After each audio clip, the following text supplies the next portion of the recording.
rasul mati diracun. Nggak ada, rasul kita nggak ada yang mati diracun. Yang mata ular kadut, makanya nggak mati. Idris. Ini nabinya siapa ini, Nabi Idris ini? Di situ ularnya jelas-jelas ular beludak loh. Ular ini loh.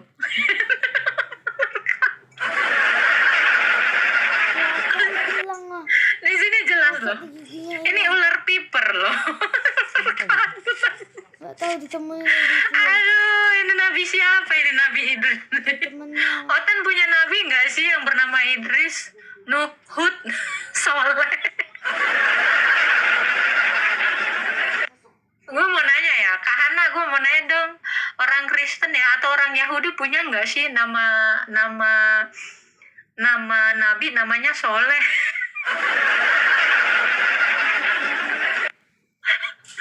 Ada Nabi Hud nggak?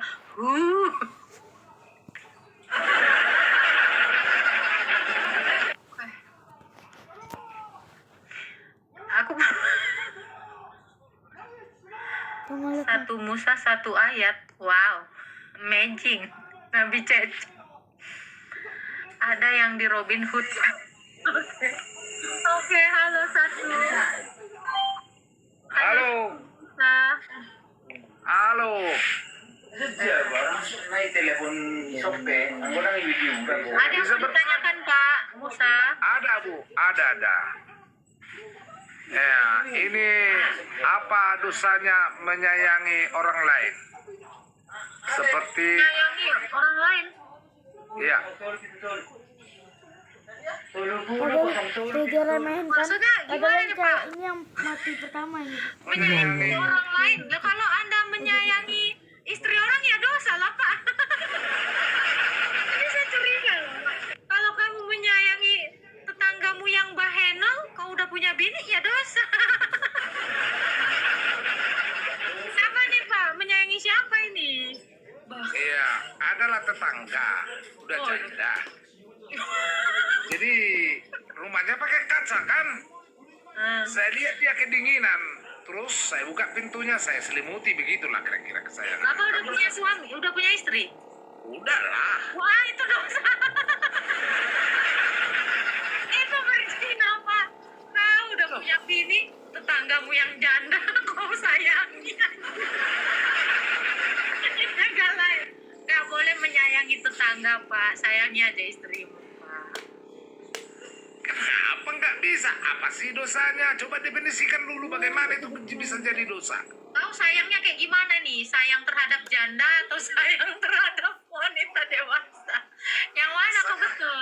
Jadi pemain, jadi best. Soalnya saya ini karena ada tertulis dalam apa bahwasanya sayangilah orang seperti menyayangi dirimu sendiri, kan begitu. Oke, kalau Bapak mengasihi diri Bapak sendiri, mungkin nggak Pak? Bapak mengasihi janda itu seperti Bapak, misal Bapak toel-toel pantatnya, Bapak noel-noel pantat Bapak sendiri gitu. Iyalah, boleh. Maksudku apa sih kesalahannya? Adakah dosa di situ? Ini Pak, pertama Bapak sudah punya istri, ya, hormati istri Bapak. Mungkin nggak istri Bapak tidak cemburu kalau Anda menyelimuti seorang janda yang kedinginan? Bisa saja. Nah, itu. Jadi Bapak kan udah dibilang ya, apa yang sudah dipersatukan oleh Tuhan tidak boleh diceraikan janda tetangga. Ada ayatnya. Kita kan nggak bermaksud cerai. Bonekanya udah Bapak kan bermaksud mengapai mengasihi janda, Pak. Memangnya nggak ada lagi yang mau Bapak kasih selain janda? Pokoknya kita mau mengasihi dia lah. Adakah dosa di sana, itu yang kutanyakan. Mengasihi sebagai sebatas manusia, ya, sebatas tetangga itu boleh, bukan menyayangi, Pak. Janganlah kita ya. Adakah dosa tertulis di dalam kitab kita Kristen ini kalau menyayangi tetangga itu adalah dosa? Begitunya. Konteks menyayanginya seperti apa? Apakah seperti seorang laki-laki dewasa dengan seorang perempuan dewasa? Sayangnya ini seperti apa? Ini dia Eros, ganti, Filia, ini mati yang Storge, yang mana? Pokoknya menyayangi lah dengan Lo setulus nggak hati. bisa. Pacar saya sayang sama saya beda dengan pacar saya sayang sama adiknya. Ya lo nggak keberatan, jadi nggak ada dosanya. Kurasa. Nah, istri bapak keberatan nggak? Aku nggak tahu, aku mana tahu. Pak tanya dulu istrimu. Ah, jadi kalau dia keberatan, dosa nggak? Kalau istrimu keberatan ya jangan kau lakukan, karena kamu itu harus menghormati istrimu. Yang perlu kamu kasihi itu adalah pasanganmu, bukan janda sebelah. Kayaknya nggak ada dosanya. Loh, kalau istrimu disakiti, kan kamu ini tidak lagi dua, melainkan satu istri. Kalau istrimu merasa cemburu, disakiti, berarti harusnya kamu juga cemburu. Kalau dia agak jauh dari rumah kita, di istri nggak tahu. Oh, kamu memang mau niat nggak mau ngasih tahu. Aduh, Pak, kamu mengasihi istrimu nggak? Iya. Oke, kalau kamu mengasihi istrimu, mungkin nggak kau menyakiti istrimu? Nggak, aku sakiti makanya. Yang agak jauh. Dengan kamu mengasihi janda, kamu menyakiti istrimu. Oh, dia nggak tahu. Biasa aja dia. Bapak berniat berbohong? Nggak ada niat berbohong di situ, tapi niat untuk Iya Pak, kalau ada janda Pak, kalau Anda mau mengasihinya, cukup Anda mendoakannya aja. Jangan diselimutin Pak, nanti akhirnya kalian bergumul dalam selimut. kayak ini. Ngapain ya mang ah? Loh, ho, mau dong ho, ngamat tua ho. Nek kurang hata-hatam. Udahlah, ngapain pula janda-janda tetangga kau kasih, kau selimuti. Kau selimuti aja istrimu. Jangan ya Pak ya. Nggak baik itu, nggak baik. Kegatalan dia katanya. Iya kan tadi juga aku dari awal udah curiga kan. Kalau sayang sama orang dosa nggak? Sayang sama siapa dulu? Sama istri orang ya dosa. Sayang sama tetangga kalau lu udah punya istri ya dosa lah.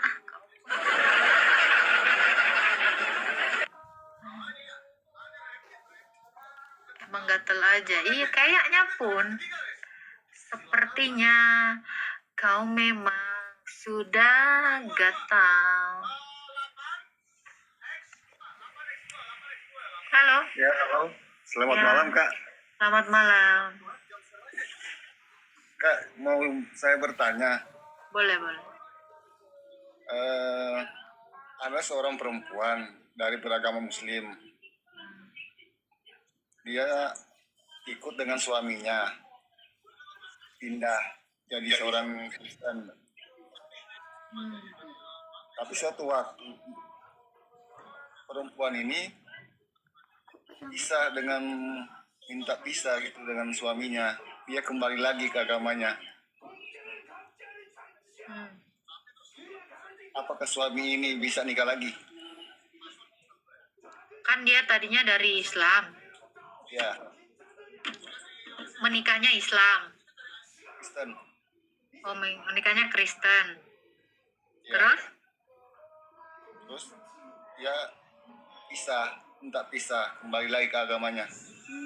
Jadi laki-lakinya balik lagi jadi Islam. Yang perempuan, Yang perempuannya jadi Islam. Terus? yang laki-laki ini bisa nikah lagi nggak? Kan yang laki-laki ini kan Kristen. Bisa, bisa. Ada ayat nggak itu? Nggak. Iya, ada. 1 Korintus 7 ayat 9. Ya, 1 Korintus 7 ayat 9. Bunyinya seperti apa itu, Kak? Coba dibuka aja. Bentar ya. Itu siapa ini?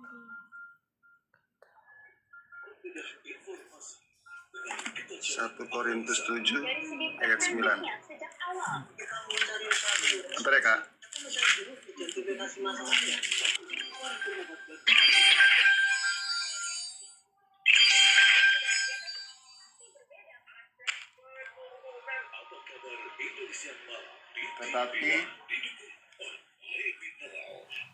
Tapi kepada orang-orang yang tidak kawin dan kepada janda-janda Insiden tersebut, pihak APM pun ada membuat laporan polis yang menyatakan mereka telah diserang.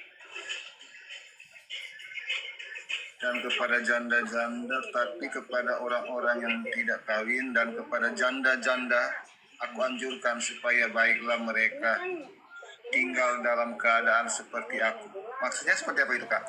Lanjutan lagi. Oh, jahat ya, dia didorong ya.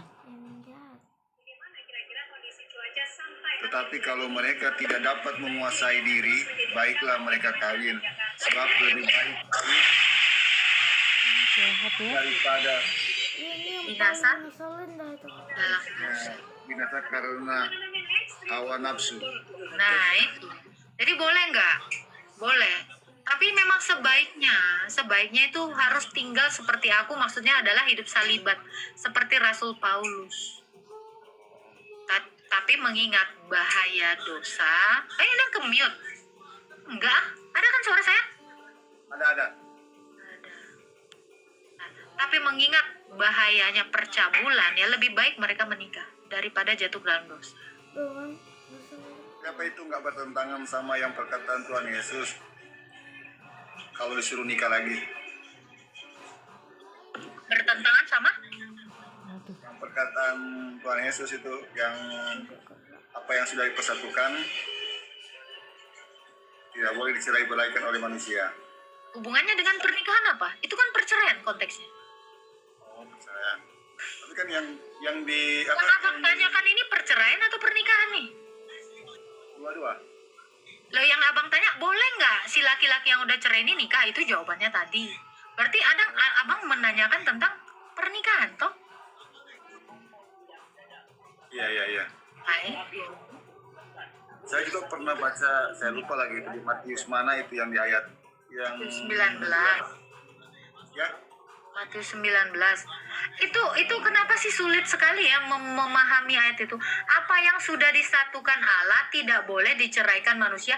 Maksudnya jangan ada orang yang merusui rumah tangga orang, itu tadi. Apa yang sudah disatukan oleh Allah, ini laki-laki dan perempuan. Terus ada pelakor, ada pebinor, ini nggak boleh dipisahin. Ini udah nikah, jangan digangguin ini. Jangan diceraikan terus biar dinikahin sama yang lain gitu. Itu nggak boleh. Itu maksud ayat itu. Oh, ya, Kak. Makasih, Kak ya.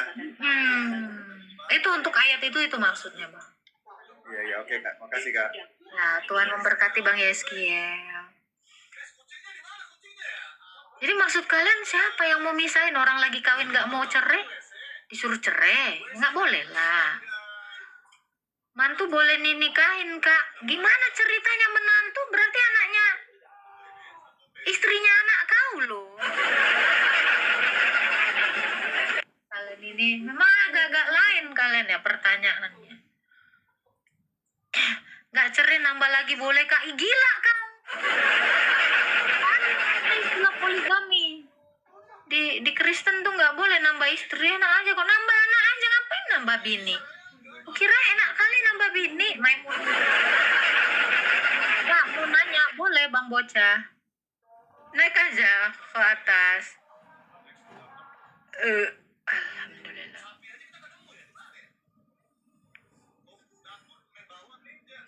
Apa lagi si batu hitam ini? Ada aja. Halo, user. Selamat malam. Selamat malam, Pak. Ngomong tapi di mute. Ini agak leon. Dalam rangka apa, Pak?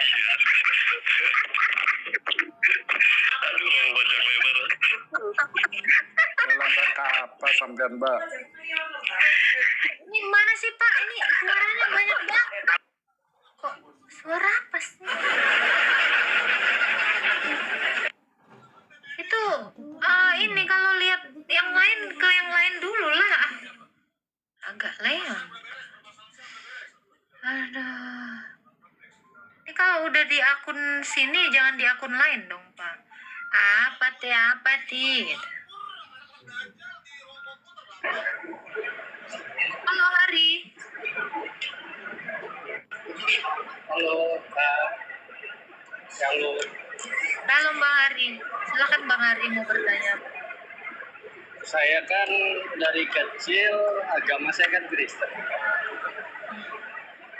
Terus saya kan punya di sini kan kebanyakannya Islam, punya istri orang Islam. Pindahlah aku agama ke Islam. Lalu aku tuh kayak gimana ya, di Islam tuh kayak nggak cocok. Kalau aku masuk agama kembali di Kristen gimana ya? Aku sudah pisah sih. Abang Mohon tadinya penjelasannya, Kak. Kristen. Dari kecil saya Kristen, Terus? masuk agama seberang. Ya. Terus saya kan dihianati sampai 3 kali menikah ya. Waduh. Kok terlalu gampang gitu untuk berpisah. Makanya saya ada punya berpikir agama saya ini yang benar. Dan lagi orang tua saya, saudara-saudara saya itu isinya Kristen semua. Hmm. Terus abang Lalu, atas dasar apa mau kembali lagi kepada Yesus? Kepercayaan saya, dan saya juga mau ikut mama. Hah? Ini juga kan udah nggak ada. Dari kecil saya udah ditinggalin orang tua kan. Enggak, sekarang abang mau ke Kristen lagi apa alasannya? Alasannya percaya sama Tuhan Yesus, Pak. Sungguh-sungguh kepercayaan sama Tuhan Yesus. Nanti kok ketemu janda pengen kawin lagi? Masuk agama pagan lagi? Ya, aku menyesal banget kan. Ya udah, bertobat, dibaptis, dan benar-benar mengenal Tuhan Yesus. Belajar lagi bang, belajar tentang iman Kristen. Tapi kalau misalnya di Islam katanya tidak boleh dengar-dengar sih katanya murtad katanya, udah nggak bisa pindah agama. Itu gimana itu Pak konsepnya? Ya kalau agama sebelah melarang, kalau agama Kristen ya boleh. Abang mau masuk agama mana? Aku mau Kristen. Ya udah, di Selamanya. Kristen itu dibolehin Anda kembali, Anda adalah domba yang tersesat. Cuma Tapi abang tanya itu harus aja sih benar-benar Kak. bertobat, mengaku dosa abang dan Sungguh-sungguh dibaptis. Kak. Sungguh-sungguh. Dan Iya. aku di agama Islam pun aku nggak ngerti kayak ajarannya tuh kayak gimana ya. Kayak aku baca Quran aja aku nggak bisa gitu. Apain aku mesti pelajari gitu. Nah, ya udah, abang berarti belajar lagi tentang iman Kristen, bertobat, lalu dibaptis. Itu bang. Ya Kak, makasih. Cuma itu aja sih. Tuhan memberkati Bang Ari. Amin, amin, amin. Janganlah. Karena memang abangnya mungkin dari awal tidak tahu tentang agama Kristen yang benar. Nih banyak yang nyuruh jadi ustadz aja bang. Halal darahmu. Kok ngeri-ngeri kali orang ini. Kok bisa kayak gitu woy. Halal darah. Selamat malam. Selamat malam pak. Kak, ini aku mau bertanya saja boleh? Tidak apa-apa? Boleh, boleh bang.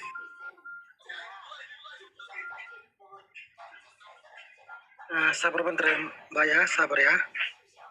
Bentar, jangan diturun.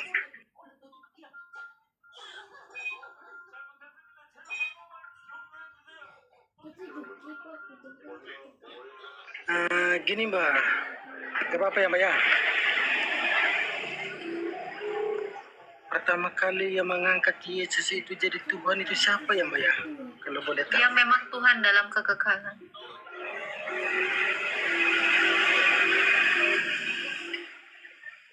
Emang ada dalilnya ya Kak? Ada. Wahyu 1 ayat 8. Wahyu 1, bunyinya gimana? Akulah Alfa dan Omega, yang ada, yang sudah ada, dan yang akan datang, yang maha kuasa. Tadi kakak bilang di ayat berapa tadi? Wahyu 1 ayat 8.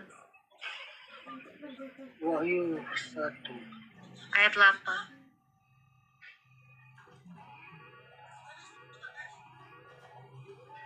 Jadi harus dibaca dari awal kah?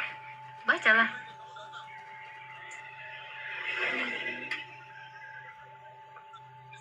Ada lagi yang mau ditanya, Bang?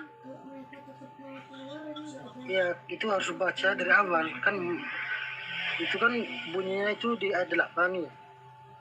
Abang mau nanya apa aja? Mau nanya aja atau mau debat aja? Aku menanya, Bang. Anda nanya, saya udah jawab. Kan aku harus Terus? Kan Anda bilang, sejak kapan? Dikatakan dia yang awal dan yang akhir. Alfa dan Omega, yang ada, yang sudah ada, dan yang akan datang. Berarti dia tidak berawal dan tidak berakhir. Dan yang maha kuasa. Itu ayatnya, kan kamu minta ayat. Sejak kapan dia ada sejak dalam kekekalan. Kan itu. Wahyu 1 ayat 17. Yang awal dan yang akhir. Siapa yang awal dan yang akhir? Karena Allah itu ada dalam kekekalan. siapa itu? Yesus. Siapa itu yang awal yang Yesus. Yesus. Yesus. Tapi di situ ada nama Bapa juga itu. Nggak ada, coba aja baca Wahyu 1 ayat 17. Mana ada nama Bapa di situ? Itu dari sana yang lain kan yang berbunyi juga ayat Bapa gitu. Itu, hah? Gimana? Maksudnya yang lain itu kan berbunyi juga menyebutkan Bapa gitu. Yesus itu kan satu di dalam Bapa. Kalau Bapa kekal, ya Yesus kekal lah, karena dia firmannya Bapa. Baca dulu yang awal dan yang akhir. Oke, Mbak. Sekarang saya tanya Kalau Anda, kakak bilang- yang awal dan yang akhir itu siapa, Bang? Menurut Anda? Aku nggak tahu, makanya aku Oh, tanya. Tuhanmu itu yang awal dan yang akhir nggak, Bang? Kalau kakak, iya benar. Loh, Kalau kakak, kok bisa Tuhanmu itu mengatakan yang awal dan yang akhir, Bang? Gini, Mbak. Ini, Mbak. Kok sama kayak jawaban Nah, Yesus? kalau kakak, Bang, kalau benar. kakak, Kenapa jawaban Yesus? Ya, Yesus itu mengaku dia adalah yang awal dan yang akhir di dalam Wahyu 1 ayat 17. Kok bisa Tuhanmu juga pakai perkataan Yesus, Bang? Kok bisa, Bang? Itu kan perkataan Yesus di abad 1 itu udah dituliskan nama Rasul Yohanes. Kok bisa, Bang? Hah? Itu perkataan Yesus loh di abad 1. Aku adalah yang awal dan yang akhir, kata Yesus. Yang ada, yang sudah ada, dan yang maha kuasa. Gimana tuh, Bang? Kok bisa Tuhanmu juga sama kayak Yesus? Gimana nih, Bang?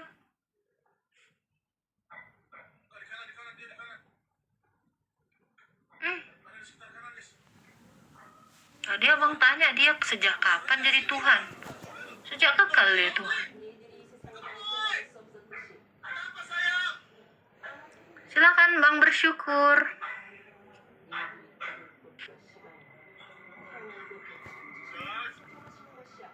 Halo. Gini kak, tadi kan kakak berkata nih, Yesus dan Bapa adalah satu nih, benar? Oke, jadi ayat Yohanes 5 ayat 26 itu gimana tuh Pak yang berbunyi? Sebab sama seperti Bapa mempunyai hidup dalam dirinya sendiri, demikian juga diberikannya anak mempunyai hidup dalam dirinya sendiri. Iya Itu dong. gimana tuh? Ya sama seperti roh sendiri. saya ini hidup, badan saya hidup, sama-sama hidup. Kan tadi kan kakak bilang ini kan satu nih. Yesus dan Bapa adalah satu. Tapi ini yang berbunyi ayat ini tapi yang pisah-pisah nih kak. Anak hidupnya Iya dong. Nih Bang, menurut Abang, badan saya ini hidup nggak? hidup, Pikiran saya hidup nggak? hidup. Ya sama. Badan saya hidup, Bukan pikiran saya hidup oleh roh saya. Demikian ayat yang kamu bawa tadi. Sama seperti Bapa memiliki hidup dalam dirinya. Kenapa memiliki hidup? Hidup itu nafasnya, roh itu. Demikian Yesus juga hidup oleh roh itu. Karena satu kesatuan. Pikiran saya ini hidup, Bang. Pikiran saya ini nggak mati. Badan saya juga hidup, nggak mati. Tapi kami tetap satu, walau berbeda. tubuh saya dengan pikiran saya. Ini masing-masing hidup. Tapi tetap satu. Itu yang dimaksudkan ayat itu.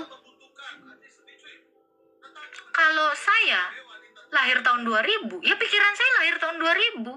Jadi sejak kapan? Kalau Allah itu kekal, maka firman itu juga kekal. Adanya sejak kapan? Tuhannya jadi sejak kapan? Sejak kekal. Itu. Kalau Yesus itu dari mana itu kakak? Kenapa? Yesus itu datangnya dari mana itu kak? Yesus itu datangnya dari dalam diri Bapa. Melalui apa itu kak? Kok melalui? Orang dia ada di dalam Bapa kok melalui? Apanya yang melalui? Orang dia di dalam kok melalui? Ngapain melalui? Mengapain melewati? Orang dia ada di dalamnya Bapa?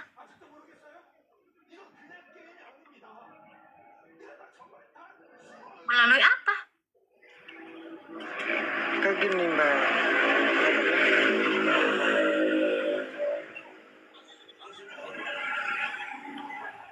Di mana?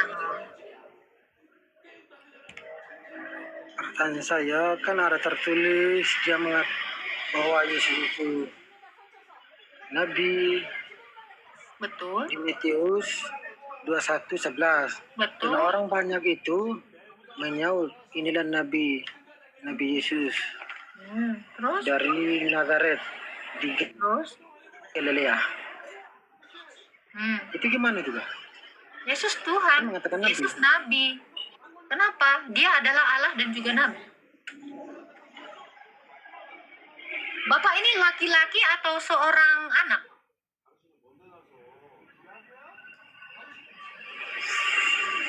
Saya ini sekarang laki-laki mbak saya. Oh, Bapak bukan seorang anak.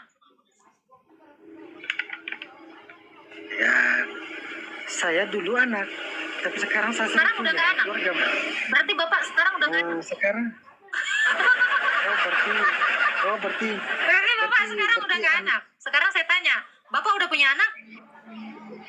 ya dulu memang saya dilahirkan, tapi sekarang kan Ya, saya nggak nanya dilahirkannya. Bapak udah punya anak? saya udah punya anak mbak. Berarti Bapak seorang bapak kan? Anda seorang bapak atau seorang anak? Keduanya. Seorang bapak mbak.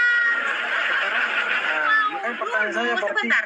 Mau dulu ataupun sekarang Anda tetap, misalnya namamu Imron. Imron bin Imron anak. Kamu tetap anak. Kamu juga bisa jadi bapak juga sekarang. Jadi sebenarnya kamu ini seorang anak atau seorang bapak? Loh, keduanya. Jadi kamu jangan bingung. Loh, Yesus ini Tuhan atau Nabi? Keduanya. Loh, dia Tuhan, tapi dia Nabi. Iya, sama kayak kau. Kau anak, tapi kau bapak. Kok sampai sini bingung? Kenapa kalian tidak menerima itu? berarti anak derajatnya derajat Saya anaknya nggak seperti nanya, apa? kan Anda nanya Tuhan dan Nabi. Ini sama-sama gelar. Tuhan ini adalah gelar. Nabi ini adalah gelar. Sama seperti kamu. Gelar kamu anak, gelar kamu juga bapak. Kamu juga disebut laki-laki. Atau kalau kamu seorang guru, kamu juga gelarnya guru. Kenapa bingung dengan hal itu? Kamu saja satu orang memiliki banyak gelar. Kok bingung sama Tuhan saya yang punya banyak gelar? Gelarnya Nabi, Rasul. Kenapa bingung?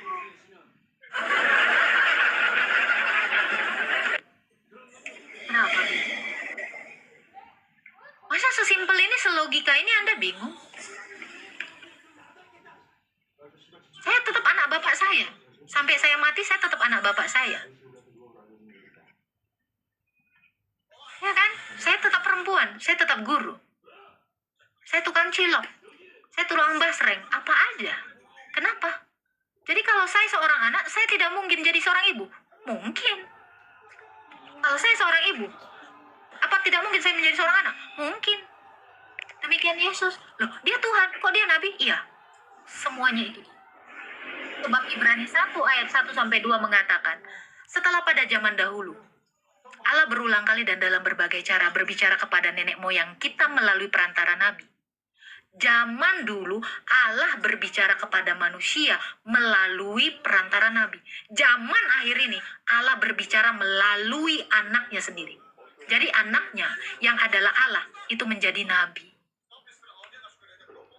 Ibrani 1 ayat 1 sampai 2. Ada lagi yang mau ditanyakan? Oke Mbak, kayak gini Mbak.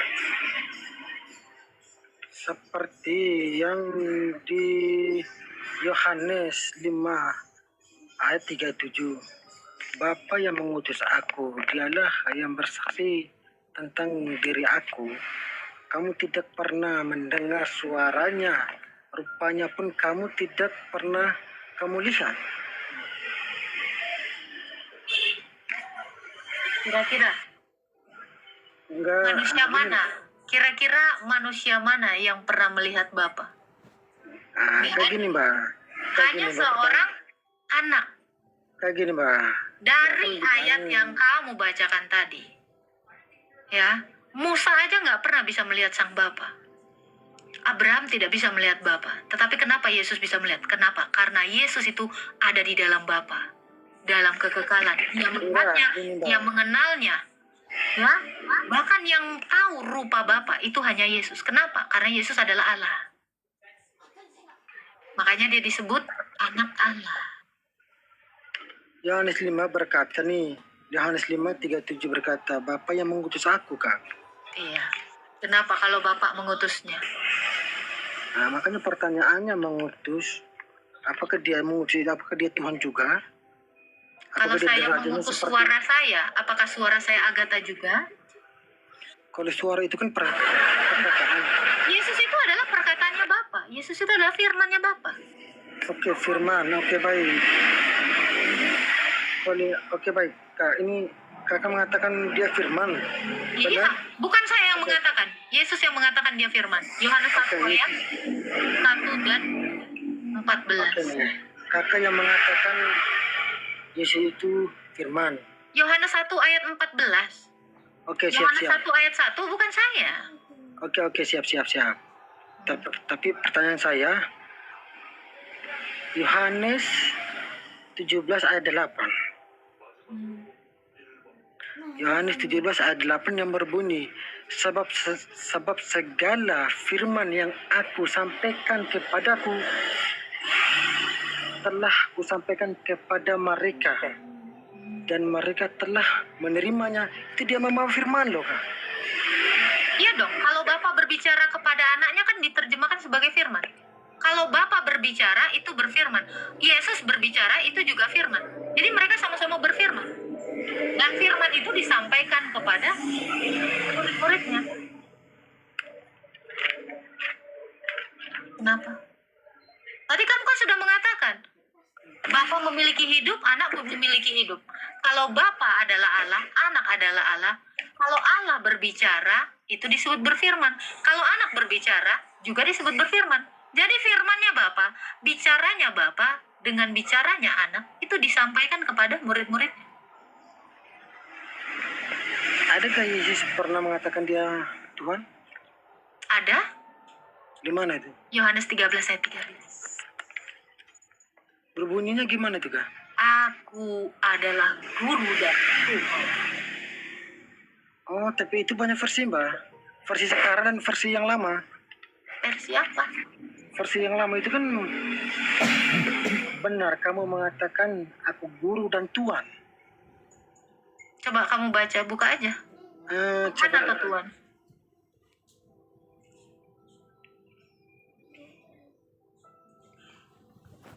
Kira-kira turun nggak kalau aku cari versinya dulu nih, Kak? Cari aja versinya. Oke. Siap.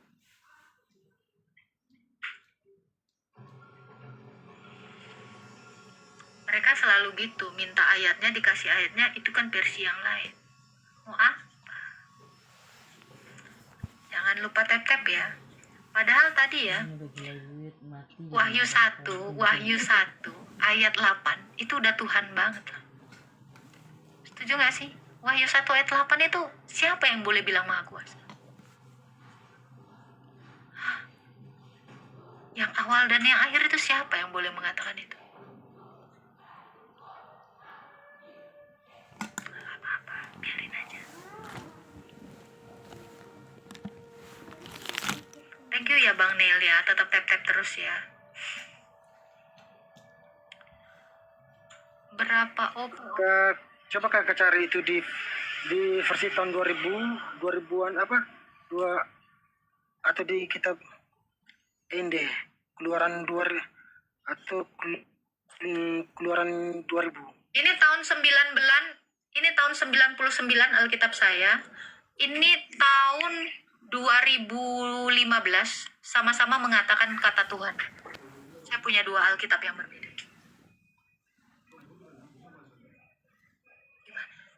Ya kak, saya pernah lihat juga itu Yohanes 13:13.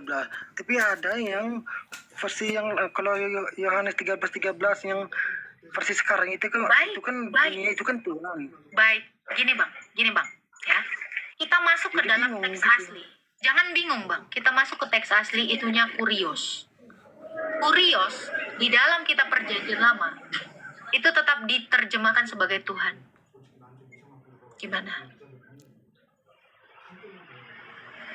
Tapi versi yang lama ya. Saya ada nggak mau 3 pakai versi lama, saya pakai keluaran. teks asli. Kurios. Itu yang asli juga kak. Oke. Itu yang lama keluaran itu Sekarang asli saya juga. Kak. tanya bang, yang Maha Kuasa itu Tuhan bukan bang? Yang Maha Kuasa itu Tuhan. Yesus sudah mengaku dia Maha Kuasa di Wahyu 1 ayat 8. Di mana lagi ketidakpahaman kamu tentang ketuhanan Yesus? Oke, sekarang saya tanya bang, yang mengutus malaikat siapa bang? Allah. Mengutus malaikat itu Tuhan. Loh, kok Yesus mengaku dia Tuhan bang? Nih, coba kamu baca Wahyu 22 ayat 6. Aku, Yesus mengutus malaikatku. Oke kak, siap. Kalau Yesus Tapi- bukan Tuhan, kok bisa dia mengutus malaikat bang? Oke mbak, oke siap. Oke, sekarang saya tanya, yang awal dan Nah, yang sabar, akhir sabar. itu siapa bang? Saya tanya, yang awal dan yang Sabar. akhir itu siapa? Sabar, tadi kakak mengatakan dia mengutus malaikat nih. Oke, sekarang tapi Yesus takut kepada malaikat. Itu gimana tuh kak? Yesus tidak takut kepada malaikat. Itu di apa ya? Yesus mau menghadapi penyaliban, dia ketakutan. Malaikat datang Enggak. mau ngasih penghiburan kepada Yesus. Jangan kau pelintir dong. Itu konteksnya seperti itu. Kamu saya jawab dari jawaban saya. Berkembang lagi pertanyaan, berkembang lagi. Sekarang kamu fokus dulu. Sudah terima belum Yesus itu adalah Tuhan? Kamu sudah mengaku Yesus Tuhan? Tahu nggak? Hadiah. Kan kamu sudah mengatakan, yang mengutus malaikat siapa? Tuhan. Berarti Yesus adalah Tuhan. Sudah selesai. Oh, jangan berputar-putar kayak gasing dong. Ditanya ke sini dijawab, ditanya ke sini dijawab. Dijawab di sini ditanya, dijawab di sini ditanya. Ayo aja terus sampai botak seriawan.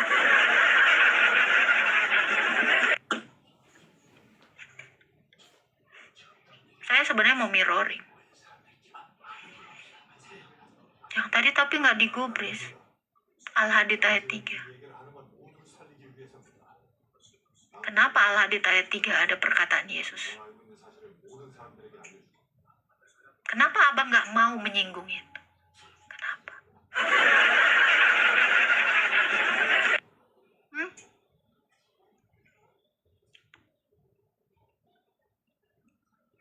Ada nggak sih?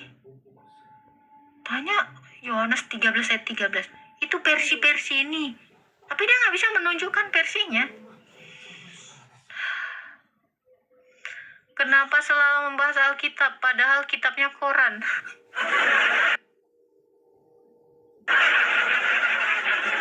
Aku pun bingung.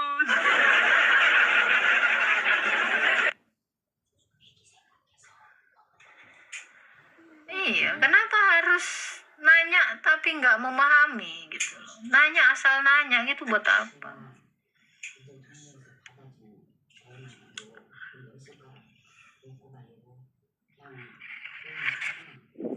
Halo, si pria Asa. Halo, Shalom. Halo, Bang. Saya ini Kristen kaget. Saya ya maksudnya kasihan mereka ini. Memang Alkitab ini sungguh luar biasa. Dari tadi dia tanya itu kita jawabnya pakai Alkitab terus. Saya yang jawab bukan kita. Iya. Agak tuh jawabnya pakai Alkitab terus. Coba kalau mirroring, wah lari salah-salah dia. Jangan Pak, nanti keluar kecap. Kasihan, mereka masih digelap, jadi masih meraba-meraba. Padahal kita sudah kasih tahu terang, tapi memang susah kalau orang digelap, pasti meraba-meraba terus. Iya. Ada yang mau ditanyakan Pak si Priasa? Udah. Tuhan Lanjut. memberkati ya Pak. Terima kasih. Tuhan memberkati juga, makasih. Amin. Halo Trinity. Halo, shalom. Shalom Pak. Ya, mau nanya tentang 1 Korintus 5 ayat 5. Bu Guru, itu gimana tuh memahaminya? Silakan dibaca, silakan dibaca. Oke, saya baca ya. Orang itu, langsung ke 5 ya. Orang itu harus diserahkan dalam nama Tuhan Yesus kepada iblis supaya sehingga binasa tubuhnya Dan agar rohnya diselamatkan pada hari Tuhan. Nah ini iya, harus dikeluarkan dari gereja. Jadi di situ konteksnya kalau dari ayat 1. Ada seorang anak yang tidur dengan ibunya. Mereka berzina. Mereka ada di dalam suatu gereja. Mereka adalah jemaat. Itu dosa dalam jemaat. Makanya kenapa Rasul Paulus itu secara rohani walaupun tidak secara badani menjatuhkan hukuman atas orang-orang yang seperti itu di dalam gereja. Diserahkan tubuhnya, artinya dia dikeluarkan dari gereja, maka dia diserahkan kepada iblis. Berarti dia dikeluarkan dari gereja. Supaya dia di situ mengalami pertobatan sehingga selamat rohnya gitu kan? Iya, seperti itu. Jadi itu ada dosa di dalam jemaat. Jadi kalau ada pecina di dalam iman kita, di dalam gereja. pecina ini apa dulu Kak Agatha? Itu baca dari ayat 1-nya, baca dari Iya. ayat 1-nya. Itu yang ini ya, maksudnya yang parah Dia itu ya. tidur dengan ibunya, coba seorang anak Iya, betul. tirinya. Nah itu. Jadi kalau ada dosa pezina seperti itu, Bapak kalau baca yang lainnya lagi, selain pezina, ada juga penyembah iblis. Nah itu memang harus dikeluarkan dari gereja. Itu tidak boleh. Kenapa? Karena kita diperintahkan Yesus membuang ragi yang lama. Mereka itu tidak kepake. Kenapa? Karena ragi yang tidak bagus, dia tidak bisa menghamiri seluruh adonan roti. Oke, ini saya bacakan. Dikatakan. Ini saya bacakan. Ya, kemegahanmu tidak baik. Tidak tahukah kamu bahwa sedikit ragi membuat seluruh adonan mengembang? Buanglah ragi yang lama itu supaya kita menjadi adonan yang baru. Sebab kamu memang tidak beragi tetapi anak domba Paskah, yaitu Kristus yang telah disembelih. Karena itu marilah kita berpesta bukan dengan ragi yang lama, bukan pula dengan ragi keburukan kejahatan, tetapi dengan roti yang tidak beragi, yaitu kemurnian dan kebenaran. Dalam suratku telah kutuliskan kepadamu supaya kamu jangan bergaul. Ini perintah. Jangan bergaul dengan orang-orang cabul. Oke? Yang aku maksudkan bukanlah dengan semua orang cabul di dunia ini, tetapi di gereja. Ya, dikatakan ya, dengan semua orang yang tamak, penipu, bahkan seorang penipu, Pak, harus dikeluarkan dari gereja. Yang tamak, atau dengan semua penyembah berhala. Karena jika demikian kamu harus meninggalkan dunia ini. Namun yang kutuliskan kepada kamu, ini adalah gereja. Sekarang ialah supaya kamu jangan bergaul dengan orang yang sekalipun menyebut dirinya adalah yang menyebut dirinya saudara. Berarti orang Kristen. Orang Kristen dilarang bergaul dengan orang Kristen yang cabul. Ya, adalah orang cabul, tamak, penyembah berhala, pemfitnah. Bahkan pemfitnah gini kita jangan berteman ya. Yang suka fitnah-fitnah itu gak usah ditemenin. Ada orang Kristen yang suka fitnah, jangan ditemenin. Oke? Pemabuk atau penipu. Dengan orang yang demikian, janganlah kamu sekali-kali makan bersamanya. Jangan mengadakan perjamuan kudus dengan orang seperti itu. Oke? Sebab, apa urusanku menghakimi mereka yang di luar jemaat? Nah, ini konteksnya adalah gereja. Ya, mereka yang berada di luar jemaat akan dihakimi Allah. Usirlah orang yang melakukan kejahatan di antara kamu. Jadi maksudnya ini, yang ayat 5 ini di 13 poinnya. Diusir dari gereja. Saya lanjut ya. Sehingga binasa tubuhnya Ini kan binasa tubuhnya ini maksudnya apa? Sehingga rohnya yang selamat, diselamatkan pada hari Tuhan ini kan hari penghakiman. Ya nggak? Nah, gimana tubuhnya binasa?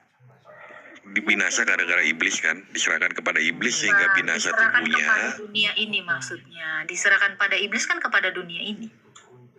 Jadi Di situ dia kan di situ supaya tubuhnya diselamatkan. Artinya apa? Ada pertobatan di situ. Supaya dia itu, karena kalau kita mengusir orang yang seperti itu dari gereja, mereka merasa terkucilkan. Dan di situ mereka itu berpikir, di situ ada pertobatan. Makanya dikatakan diselamatkan. Jadi itu harus diekskomunikasi. Dia itu bukannya harus dirangkul ya kalau orang kayak begitu. Kok malah sudah diusir? kan sudah di ini. Kan di ayat Matius lainnya dikatakan dinasehati. Betul nggak? Coba Bapak baca Matius 18. Matius 18. Iya, ini ada hubungannya dengan itu. Matius 18. Tadi kan udah ada ini sebenarnya kalau mungkin Bapak nggak ingat. Matius 18 ayat mana dia yang itu ya? Siapa yang berdosa? Tunggu Pak. Ada dong, ini ada semua ya, tenang ya. Coba Bapak baca yang ayat 15, Matius 18 dari ayat 15. Oke. Apabila saudaramu berbuat dosa, tegurlah dia di bawah 4 mata. Jika ia mendengarkan nasihatmu, engkau telah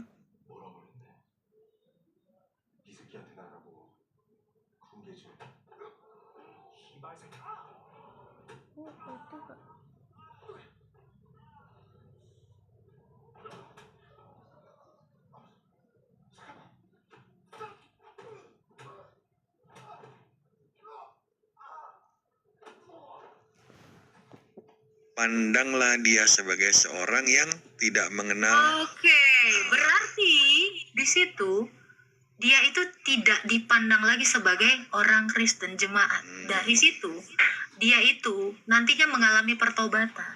Orang yang dikucilkan itu akan merasa bertobat toh. Tapi pengusiran yang dilakukan di Korintus ini ada step-stepnya dulu, yaitu ini tadi. Jadi ayat lain mendukung ayat yang lainnya. Penjelasan Rasul Matius masih nyambung, ngeling ke penjelasan Rasul Paulus.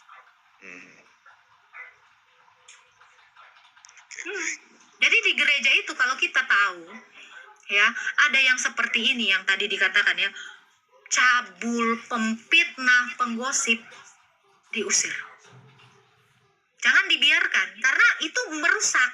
Adonan itu nggak mengembang. Kita ini adalah adonan itu.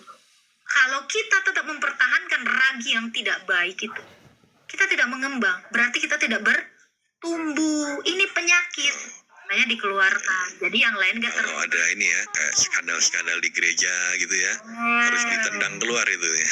Iya, tapi itu tadi ditegur dulu di bawah 4 mata. Sudah itu disadirkan saksi. Kalau tidak juga dia bertobat, bawa ke gereja. Itu harus disidang. Nah, kalaupun dia tidak lagi, jangan dia pandang sebagai yang mengenal Allah. Berarti dia diekskomunikasi. Diusir. Anggap dia sebagai pemungut. Pemungut cukai itu orang yang berdosa. Papanya itu orang dia pernah ngasih Ini gara-gara ini kan di framing oleh biasa Nah, yang sebelah. Ini ada ayat pendukungnya, Bapak boleh bawa. iya di framing loh. Ini kok diserahkan ke iblis gitu katanya. Iya, kan dia diusir. Maknanya Yang di luar dari Kristen itu kan beriman kepada siapa?